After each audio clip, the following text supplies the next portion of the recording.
I am going to hit the start button. So, hi everybody, my name is Martijn Verburg. I work for Microsoft these days as the Principal Group Manager, which means I'm a manager of managers, and that means you get to boo at me a lot, for the Java Engineering Group. Yes, a Java Engineering Group at Microsoft, weird as it sounds. I can see lots of people are trickling in because I sent out a tweet saying I'm going to let you know all of the dirty, dark secrets of Microsoft. And how evil it really still is. No, I'm kidding. Oh dear, I'm being recorded. I'm going to get fired. I have 45 slides, which I'm going to get through in 15 minutes. So if you don't understand my accent very well, I apologize in advance. This is going to go fast. So here's what we're going to cover. Some of the dark history, why we love Java now, a whole bunch of other stuff.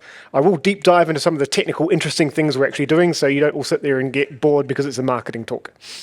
So, on to the dark history. Who here remembers 1997 and what the internet actually looked like? Did you have a GeoCities page, anyone? Yes, no one had a GeoCities. What about MySpace? Where you had your own music on MySpace because you were an up-and-coming rock star? Yeah, wicked. All right, so this is what Microsoft was up to back in those days. Visual J++ was a thing which we got sued over and we lost very badly. We're very sorry for it and we won't ever do it again. Goodbye. As you can see, 1990s internet was really cool, where you could actually build an entire website in HTML and just the beginnings of something called CSS, and you'd get results like this. Beautiful. So Microsoft doesn't do that anymore. It's a new Microsoft, and there's lots of reasons why. One of the reasons is because of this guy. We have a new CEO who decided that collaborating with the world was A, much nicer thing to do, because he's a humanist, and B, actually means your customers and your partners trust you more, which means a more successful business at the end of the day, right? Microsoft, by the way, we are still a for-profit company, one of the most profitable companies in the world, and we're not shy about it, right? We're still here to make money, and we're still here to take your money, which we'll spend on our cloud, because we're going to give you good stuff to work with, right? That's the exchange we try and make. So, a little while ago, about 2.5 years ago, Microsoft started really properly on its true Java journey, where it was a friend to the open source ecosystem and the community, as opposed to a competitor. And here's a long timeline of all the stuff we've done in the last 2.5 years, and I'll dig into some of the detail behind that because we have to go fast. All right, so I used to be the CEO of a company called JClarity, was based here in London. We did artificial intelligence and machine learning to figure out why your Java was running slow. We also helped co-found Adopt OpenJDK, otherwise now known as Eclipse Adoptium. Are people familiar with that? Most of you, yes, that's where you get your free Java, free as in bear and free as in use, so you don't have to pay any nefarious vendors for anything anymore. It's great. So Microsoft saw that and went, great, we want to be in with Java. Let's go buy that tiny company because they're relatively cheap. I felt good because I had exited a startup. Sadly, I'm standing here in front of you instead of on a yacht in the Bahamas. That's the actual reality of selling startups to big companies. Right, so we started that in 2019. Then we got a whole bunch of industry luminaries to come join as well. So we handpicked some folks like Monica Beckworth, who was previously at ARM and Intel and Oracle, folks like Charlie Gracie at the time, who was a runtimes engineer at IBM, and a bunch of internal Microsoft folks who worked on the .NET compiler and runtime engine, the CLR as it is known. So we put all that together, and then we went, I wonder if Microsoft actually knows how much Java is running inside Microsoft. And the answer was, nobody had a clue. Our current count is about that. 2 million JVMs running internally, and this is just for our internal use only. This is not third-party customers bringing their Java workloads, which is millions more. This is just the stuff we run internally. As you can anticipate, Minecraft. It was so easy for me to get acquired by Microsoft because my son said, that's the only company we'll let you sell to, Daddy. Fine, that's fair. So for example, we spent time recently migrating them from Java 8 to Java 17. Mod community is very happy. My son is very happy. I get to be a cool dad. Great times. LinkedIn has over 300,000 JVMs in production, over 2,000 microservices. They run the Apache Kafka project, so on and so forth. Again, a lot of deep dive Java there. And then on the Azure side, if there is an Apache project that does big data or big compute, we run that as a service. Or if we don't, we're about to. And as you can imagine, that's shed loads of JVMs yet again. So Microsoft actually depends on Java a lot more than folks might realize. Here's another way of looking at that. We also do a little bit of like Android-y stuff, Android Java. Let's not get into that debate. And so what our group started doing was working on LinkedIn in particular, migrating them from Java 8 to Java 11. Took about 18 months. Absolutely well worth it. Is anyone here still stuck on Java 8? No one. Is everyone on Java 11? Yes, Java 17? Oh my gosh, London is so modern. I love it. All right, well, I don't get to use my usual spiel, so I will just carry on. If you go to Microsoft Docs and search for reasons to move from Java 8 to Java 11, you can send that document to your poor, sad friends who are still stuck on Java 8 to convince their bosses. Then there is also a technical migration guide from Java 8 to Java 11. You can also send that to them, so they don't have to spend the 18 months that we did. They can shortcut it. Be very helpful. We do a bunch of developer outreach stuff. So there is now a Java at Microsoft Twitter handle. It's not marketing. It's mostly from our product groups and from our engineers. And there you can figure out all the different bits and pieces of Java that Microsoft is currently involved in. What else do we do? There's that transition guide I talked about. I'll talk about Visual Studio Code in a second. Right, then we went and signed a whole bunch of legal documents. When I first joined Microsoft, the first thing they did is said, congratulations. The second thing they said is, here's your lawyer.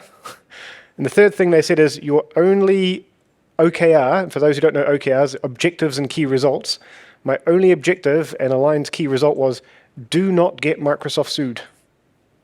That was my only job description for an entire year. So I just walked around with my lawyer making sure we weren't going to get sued for a whole year. Now we're very good friends with Oracle and everything's all nice, so it's fine. So we signed a legal document which said Microsoft will actually contribute back to Java itself, back to OpenJDK, and we will hand over our intellectual property when we do so. This was a very unusual thing for Microsoft to go and do. Then we went and signed this thing called the OCTLA, long acronym, which basically says, yes, we will go and prove that the OpenJDK thing that Microsoft builds is actually truly compatible to the Java specification. And in order to do that, we will sign more deals with you, Oracle, and do lots of behind-the-scenes stuff and make sure that we're being good citizens there. All right. We then decided to go out and say, hey, Microsoft doesn't actually own Java like it owns .NET. And so we started to map out, okay, who are all the vendors and partners we should go do work with?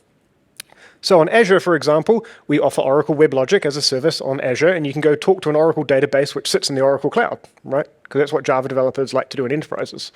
For VMware, we've put together something called Azure Spring Cloud. So it's a platform as a service for your Spring apps, and we built that together with Pivotal inside VMware. Red Hat, we have JBoss as a service, as an example, and of course all the Red Hat Linux and OpenShift offerings that you might want. And the list just goes on. And behind the scenes, my group does a lot of work with ARM and Intel to make sure that Java runs faster on those platforms, especially as they modernize. All right. We then did the really difficult thing. We joined something called the Java Community Process, which is the Java standards body. This is where a company hands over all of its Java-related patents to a common patent pool so that everyone's got nuclear weapons pointing at each other, which is a horrible thing to say in today's day and age, given what's going on in Ukraine. But that's effectively what's happened here, right? And I had to trawl through over 2,000 patents inside Microsoft with a whole bunch of lawyers this time and make sure that we were comfortable with giving that entire patent portfolio away. But again, it kind of demonstrates the new commitment that Microsoft is willing to make to Java by handing over this massive patent portfolio for the common good of everyone. So this is really cool. More community stuff. Right, then adopt OpenJDK. So as part of the deal of JClarity coming across to Microsoft, we said, hey, we think Adopt OpenJDK is the cornerstone of allowing the day-to-day Java developer to make sure they always have a Java that's free, they don't have to pay any money for it, and free is in use. There are no restrictions. You can bundle it with your apps, you can use it on mobile, you can use it in your Blu-ray player, all that good stuff. So Microsoft is a major sponsor of this. We commit at least 3 full-time engineers to the project, and we sit on the executive committee for it as well. We also use all of their infrastructure as code. So this lovely little pipeline here of how we go and build all the stuff up at Adopt OpenJDK, we actually take a lot of those scripts, use them internally at Microsoft, and then contribute back. As does Red Hat, as does IBM, as does Azul, as does AWS, actually. A lot of people involved. It's great. Adopt OpenJDK has over 380 million downloads. We think it's kind of winning, which is pretty cool. So if you haven't tried it already, go to adoptdm.net as the new home for it under the Eclipse Foundation, and give it a spin yourself. Right, yes, Adopt OpenJDK, we moved to the Eclipse Foundation. Again, this is Microsoft thinking, hey, we don't actually want to own this ourselves. We think this should go to a neutral software foundation where everybody can benefit, and we have some influence, but not all influence. So that's again, Microsoft's new attitude towards open source. Very important. So to go check that out. There's a URL if you need it. We Adoptium because a bunch of engineers name stuff, and yeah, don't let engineers name things.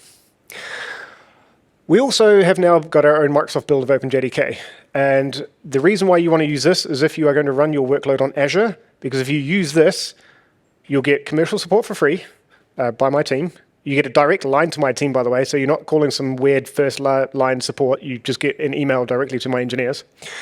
And we will start to enhance it over time to be optimized for Azure as well, and the hardware that we run on. It'll still be completely Java compatible, so you can shift and lift that to your developer desktop or wherever you need, and it'll still work just like any other Java. But as you can imagine, we have got specialized hardware on Azure, and so this Java will be optimized to run really fast there. So go check that out. Java 11 and 17 fully supported. Right. If you want to find out everything that we're doing, then go here, docs.microsoft.com/Java. That will show you everything that we're doing with Java, whether it comes to Azure SDKs, Visual Studio Code, what we're doing with GitHub and Codespaces, GitHub Copilot, all that cool stuff. So go have a look at that. Now I'm desperately running out of time, so I'm going to go fast. Right. We do a bunch of stuff on OpenJDK itself. So we've done things like make Shenandoah, the garbage collector, go better. We do things like, hey, there was a bug in the Java just-in-time compiler. Let's go fix that.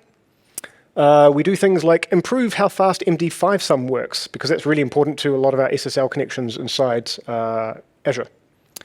And we ported to Windows, Windows on ARM, we ported Java to that platform. We also helped port to the Apple M1 device, and we've also done the back ports for Alpine to Java 8 as well, for those who are running Alpine containers. So Windows ARM ports, back ports. The current research we're working on is escape analysis, basically, which says make sure you allocate more things on the stack instead of the heap to make Java go faster and use less memory. That's what that research does. And startup time. So we know that GraalVM, for example, is very popular because of its startup time characteristics. We want OpenJDK to meet it some of the way there. So we're going to go work on that. Here comes the marketing slide. If you want to deploy your Java to Azure, you can deploy it any which way you like. You can either shift and lift it, or you can rebuild it as a microservice, or you can stick it in Kubernetes service, or whatever the heck you like. If you're really interested, come talk to us at the booth. We have qualified people to talk to you about stuff, not me. Spring Cloud, talked about that. So the philosophy Microsoft has is that you can bring your Java any which way you like. We are not going to be prescriptive about it. If you just want to take your big monolith and dump it on a VM on Azure, you're very welcome to do so. If you want to write a 12-factor microservice app, go knock yourself out. We support the full gamut of Java there. Visual Studio Code. Who here uses IntelliJ? Who here uses Eclipse IDE? Who here uses Visual Studio Code? Yes, we're number 2. All right, it's good. So I will say it's not a competitor to IntelliJ. It's meant to be a lightweight code editor, so please do use it for that use case. If you're a full stack, like microservice developer, Visual Studio Code is awesome. GitHub Copilot, by the way, writes all your code for you now, and in about 5 years' time, we're all out of a job. I'll show that demo tomorrow, by the way. It is scarily good. So we have over 12 million downloads of that, showing its popularity. Where are we going next? Almost on the final slide. I got there. This is what we're going to work on in the future. We are going to make absolutely sure we work on hotspots. So that's a core engine just to make it faster, better, stronger, and we work with Red Hat, Oracle, and all of our partners to do that. In particular, JVM and containers and JVM startup time are 2 key things we're working on, and we're going to upstream all of that back up to OpenJDK, so that doesn't matter which type of OpenJDK or Oracle JDK you use, you're going to get those benefits. Right, that's our commitment. We're going to get you to migrate to Java 17 because it rules. And you get to use cool features like var keyword and records and cool stuff. And so we're going to help convince your bosses with migration tooling and education and advice on how to get there as fast as possible. We're also going to do a bunch of performance benchmarking. So a lot of the vendors are really scared to do performance benchmarking and put the results out because they're kind of competing for who's got the fastest Java. We don't care. We're just a cloud company. So we're actually going to do a bunch of benchmarking. We're going to start producing those results so you know what's really actually going on. And that's it. That conference has already happened. This is what we're up to. If you want to get hold of us, Java at Microsoft, there's the docs there. Thanks very much for listening for a very quick 15 minutes. And if you've got questions, please feel free to ask away or come visit me at the booth soon. Thank you.